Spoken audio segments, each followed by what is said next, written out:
নমস্কার। আজকে আমি যে কথাটা বলবো সেটা মহাত্মা গান্ধীর উক্তি, ভালোবাসা। আমরা প্রথম ভালোবাসা পাই মায়ের কাছ থেকে। এটা পশু পাখি মানুষ সব ক্ষেত্রে একই কথা প্রযোজ্য। সেই জন্য বাচ্চারা মায়ের কাছে এত আনন্দে থাকে।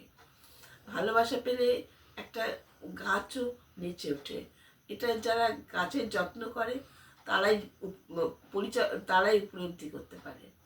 একটা পশু পাখিকে ভালোবাসলে তারা তার কি উত্তর দেয় সেটা পশু পাখি প্রেমীরাই জানে।